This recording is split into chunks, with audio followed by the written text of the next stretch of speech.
With coverage you can count on. Now your First Warn 5 forecast with meteorologist Bryan Bachman. Good Tuesday evening, everyone. Similar weather took shape really across the entire area today. We had plenty of sunshine out there for most of the day.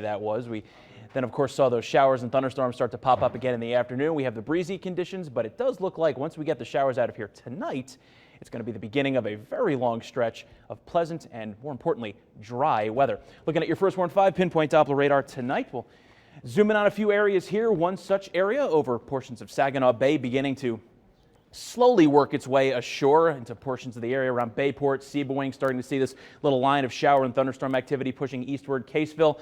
If it hasn't started raining in your area yet, it certainly will be shortly, and this will continue on its way through northern portions of Tuscola and Huron counties. This also extends to the southwest through not only Saginaw, but down through Chesaning, seeing a pretty heavy downpour right now, basically right up to about Owasso, as this whole section of the line also pushing its way eastward. So if your commute this evening either takes you along the 75 corridor or 69, or really any of those areas to the south and east of the immediate Tri-Cities, if it hasn't started raining yet, it shortly will. And of course, we do have a few lightning strikes being detected across most of it, confined, at least for the time being, to Shiawassee County. So we, of course, have that to watch out for during the remainder of the evening. Let's look at some of those conditions outside right now, where the rain's starting to come to an end across Saginaw. You can see that pretty well-defined line in the clouds there, marking where that downpour is, pressing eastward. Current temperature cooled quickly with that rain, currently down to about 58 degrees. Similar story in Bay City right now, where the rain also starting to slowly let up, but you can see those dark clouds looming in the distance there, also 58 degrees.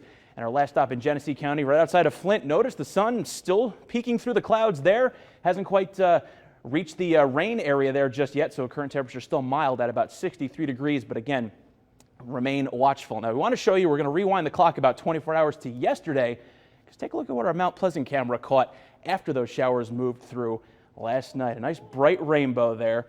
Actually caught it the tail end of it yesterday, and then we kind of took a second look at the time lapse today, and I thought that might brighten up your evening a little bit. Temperature wise out there tonight, not doing too badly, at least where it hasn't rained just yet. Still plenty mild at Port Hope at 63, 61 in both Bad Axe and Carroll, also 63 as we mentioned in Flint. But where the rain has started to move in, or at least has already, temperatures cooling off to the middle and low 50s, 58 Mount Pleasant, 59 in Houghton Lake, and 57 right now in Alma tonight. First Warn 5 sky tracker, dry for most of the first half of the day, then the clouds pushed in and we saw those showers and embedded rumbles of thunder start to develop, and it's really all just part and parcel to that same weather pattern we've had in place for really the better part of the last 4 or 5 days. We have that dip in the jet stream, which is pulling those storm systems down out of Canada, grabbing onto a little bit of moisture as it kind of settles into the bottom of this dip here. Then as they start to swing back to the north and east, they ultimately start to bring some of that wet weather to our neck of the woods, but it does appear that the entire pattern itself will make a little bit of progress to the east over the next 24 hours. So some drier weather, noticeably drier weather, will start to improve on our First Warn 5 hour-by-hour forecast here.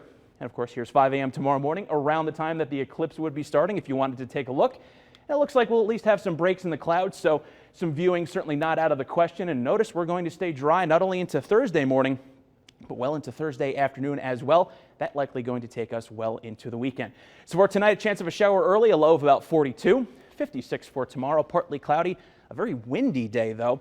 Coming up at 6 o'clock, we'll continue to track those showers across the region tonight, but then it's a cool and quiet takeover in the forecast, and I'll have all the details coming up for you on that. All right, sounds good. Thank you, Brian.